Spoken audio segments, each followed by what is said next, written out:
Human Rights Defense Network for Central Africa, REDAC, wants the head of state to sanction his government spokesman for misleading Cameroonians over a viral video which incriminated security officers in a murder case. Plus, presidential aspirant Gaga Hamanaji at 74 believes he's got the solution to solve the ongoing Anglophone crisis if elected into office come October 7, 2018. He made the declaration this Tuesday in Yaoundé while presenting his project for the nation to the national and international press. Those are my lead stories, ladies and gentlemen. Good evening and thanks for joining me.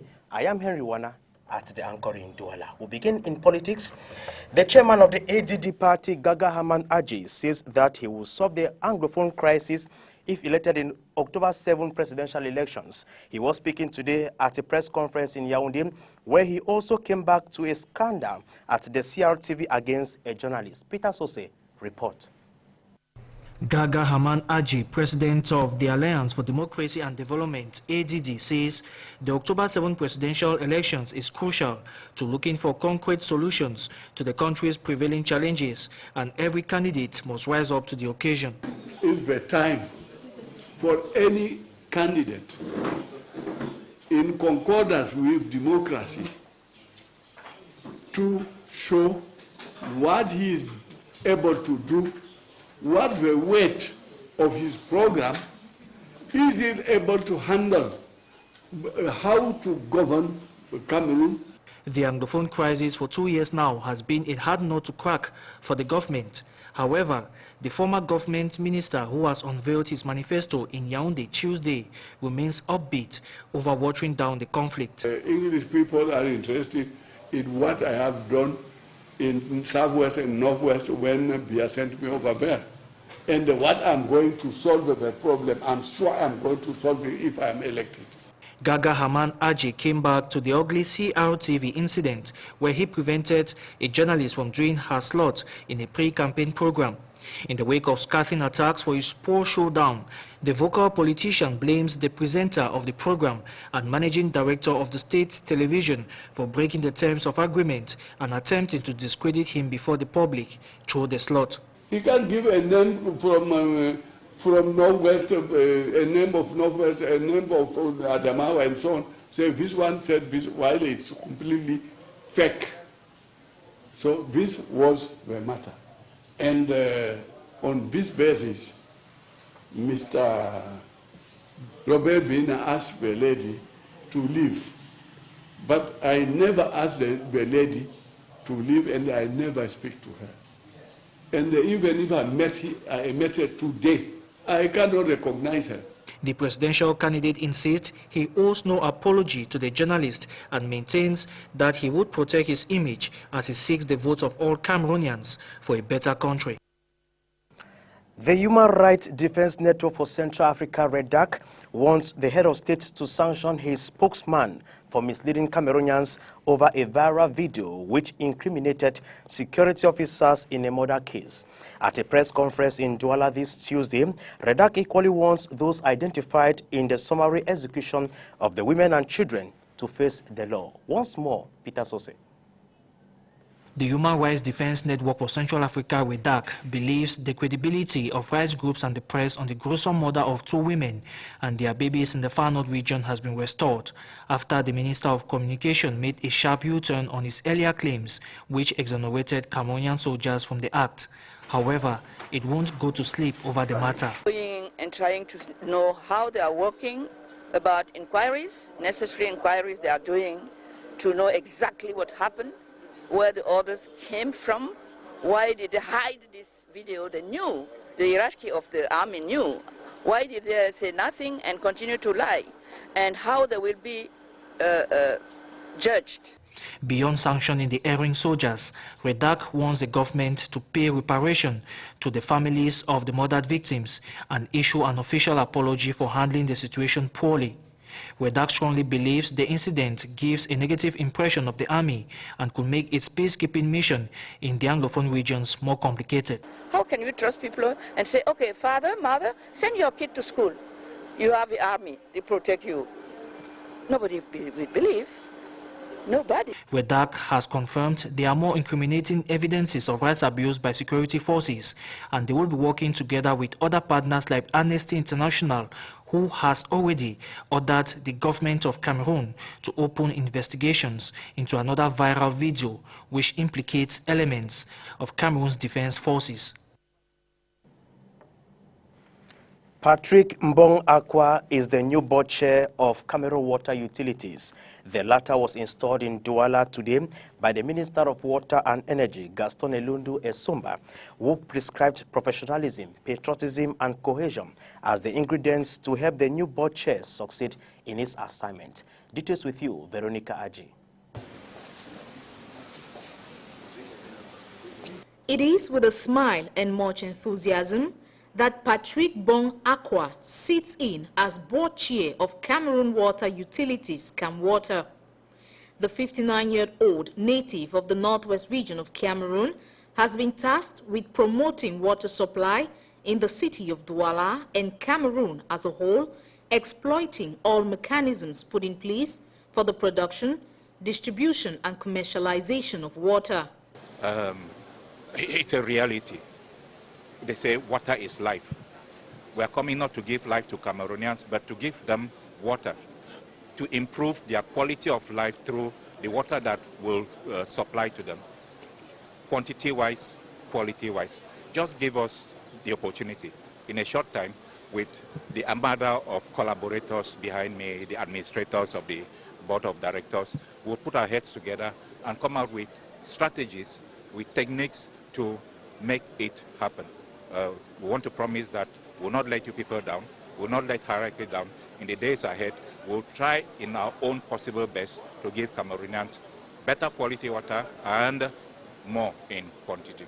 Installing the new administrative head of CamWater Tuesday, August 13 here in Douala, the Minister of Water and Energy, Gaston Elundu Esomba, firmly reiterated on the need to promote dynamism as both CDE and CamWater personnel work together towards a common goal. Patrick Mbong Akwa, an agro-engineer, takes over from Obieta Jerome, who had occupied the seat for 12 years. Economic experts from both Indonesia and Cameroon are converging on Douala to seek ways of strengthening cooperation ties between the two countries. The business forum, which opened this Tuesday, August 14, is equally destined to school Cameroon business minds about the forthcoming 33rd Indonesia Trade Fair scheduled to run from October 24 to 28, 2018. Darlene Fejer report. With a 0.01% export from Indonesia to Cameroon recorded before 2017, the #1 in the textile industry in the Asian continent seeks to enhance its trade relations with Cameroon. Economic partnership which could be strengthened through the massive participation of Cameroonian businessmen at the 2018 Indonesian Trade Expo.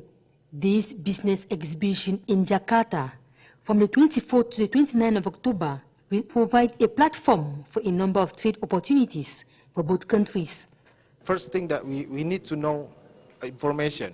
So Cameroonian, that we need the best and premium product from Indonesia, he can buy. And also they can learn. And at the end, it will end up with the investment. So, but we need to do business to convince them by trade. So if the market is there, the product was moving, the investment will follow. During the Cameroon-Indonesia Business Forum in Douala, this 14th of August 2018, Indonesian trade experts and Cameroonian businessmen exchanged ideas on future investment opportunities with focus on import and export. We are here to bridging between Indonesian business and Cameroonian business to find the similarities. And also, we are here to help Cameroonian to get the best supplier from Indonesia. And vice versa, we also have how the Cameroonian supplier to get the buyer from Indonesia. So we get a good relation business from both countries. In addition to textile, Indonesia, with a population of 261 million inhabitants, is also present in other sectors such as agriculture, technology, pharmaceuticals, cinematography, amongst others. Let's now talk religion in this newscast. Catholic Christians worldwide will tomorrow, August 15, commemorate the Assumption of the Blessed Virgin Mary, a day believed by Christians God assumed the Virgin Mary into heaven after death. What is the importance of this feast to the lives of Christians? Darlene Feje attempts an answer.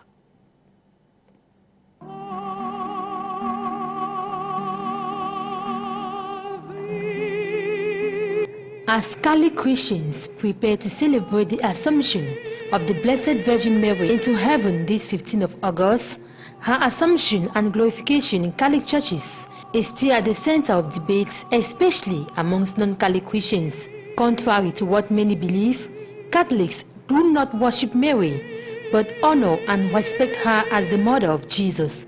We worship God, we adore God, we venerate or honor Mary. We give her a place of respect because you know what? She is not like any other woman. She is the mother of God. What we pay to her as tribute and respect is biblical. You know, Elizabeth said to her, you know, blessed are you among women from all generations. You know, you will be called blessed. Plus, we believe it is the will and the desire of Jesus that his mother be honored. According to Father Jean-Robert Ganjui, the feast recalls the spiritual and physical departure of the mother of Jesus Christ from the earth, and Christians should seek the doors of heaven even more during this period. This period, or a fruitful celebration of Assumption, will consist in raising our gaze to heaven. The goal of our life is heaven. Heaven is our final destination. Just imagine how things would be different if we went about our business every day knowing that we are meant for heaven. Christians have also been advised to copy the example of the Blessed Virgin Mary. She's an example because when we look at her, we see where we are going. She is a help because she wants to let us know never to be discouraged. We are never alone. She will intercede for us. She will pray for us. Assumption, according to the Catholic calendar, is one of the glorious days in the lives of every parishioner and reminds believers of a true and joyous life after death.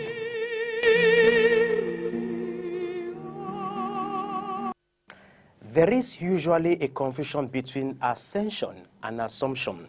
To that effect, we took interest to this worrisome issue to clear the air about the distinction. Our man on that bit was John Paul Sama. As Catholic Christians celebrate the Feast of Assumption, questions have been raised on the difference it has with the Feast of Ascension. First of all, the Ascension is about our Lord Jesus Christ going to heaven by his own powers. Assumption, even though not recorded in the sacred scriptures, unlike the Ascension, which is biblically stated in Luke chapter 24 verses 51, the Blessed Virgin Mary at the end of her earthly life was taken up to heaven, both body and soul. Assumption is about Our Lady, the Blessed Virgin Mary, who goes to heaven, taken up to heaven by the power of God. She does not do so by her own power, but she does so by the power of the Lord, by the power of God. Assumption is about the Blessed Virgin Mary, and Ascension is about our Lord Jesus Christ going up to heaven with his own power.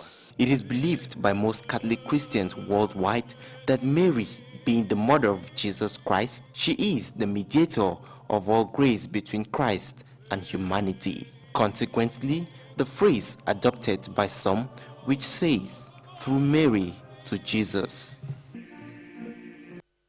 In news out of Cameroon, Zimbabwe is at a tense standstill as the presidential inauguration has been delayed due to the opposition's legal challenge to the July 30 election result.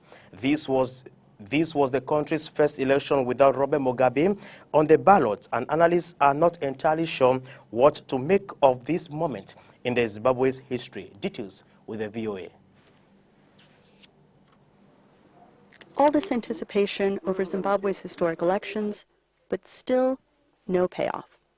The declared victor, incumbent Emmerson Mnangagwa, who took over for Mugabe in November, still has not been inaugurated 2 weeks after the vote. Mnangagwa waits in limbo as the opposition Movement for Democratic Change Alliance challenges his narrow 50.8% win. They say MDC presidential candidate Nelson Chamisa, who officially got 44% of the vote, was the actual winner of the poll. He is seeking a declaration to the effect that the presidential election was not properly conducted. It was not conducted in terms of the Constitution. It was not conducted in terms of the Electoral Act. It was not conducted in terms of standards of fairness, transparency, and accountability. Under Robert Mugabe, the outcome of every poll was predictable. Over his decades of rule, Mugabe was accused, often and credibly, of vote rigging and intimidating voters. But for the first time in decades, even analysts say they are not quite sure how this will end. It's a very precarious, situation, sort of like hanging over a cliff, not very dangerously, but somehow dangerously, I think, and that's because of the uncertainty surrounding what will happen once the Constitutional Court has given its verdict. What analysts say needs to happen is unlikely. Two men from different generations, different temperaments, and different ends of the political spectrum need to come together. Politically, it is important for whoever wins to take in or bring in the other one on board. They may not want to do it, but there has to be some form of appeasement that would appeal to the general electorate and to the voters or the public that supports the loser. Opposition supporters protested after the poll, saying the results were taking too long. 6 protesters were shot dead by security forces. Analysts hope Zimbabwe can move forward. I said far in advance of the November 17 coup that this would be an election that wouldn't count. 2023 would count because the younger generation, which cut their teeth in the 2000s against the regime, are now gaining maturity, having experience, and if they can maintain a hold over the MDC and perhaps other opposition parties that might emerge, we will see a much different election. But for now, right now, that may be cold comfort for this very divided nation. Anita Powell, VOA News, Johannesburg.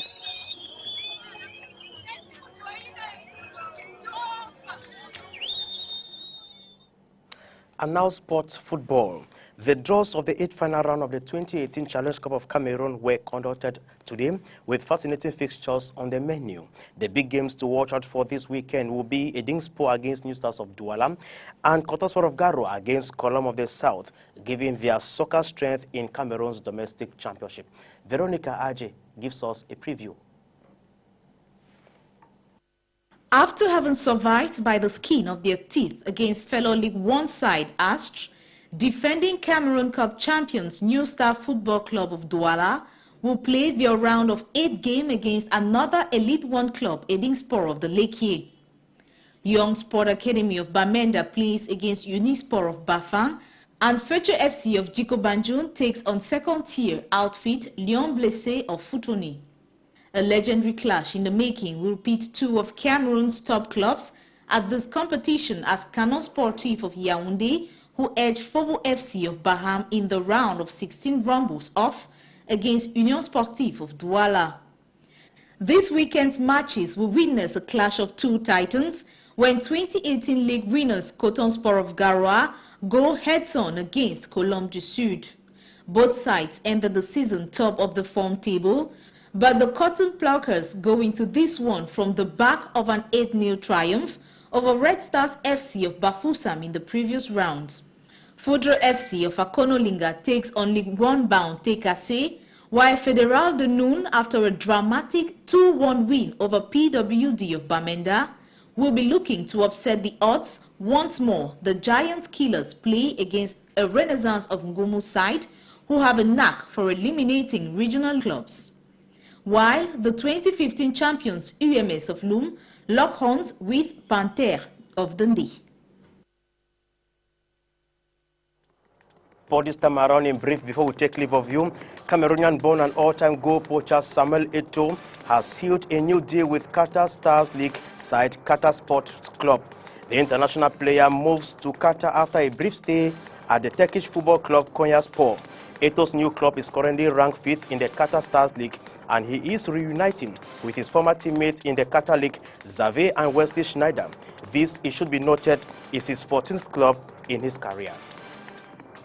And that does it for today's English Primetime Newscast, ladies and gentlemen, on Spectrum Television. We thank you all immensely for your kind attention. See you tomorrow. Good night.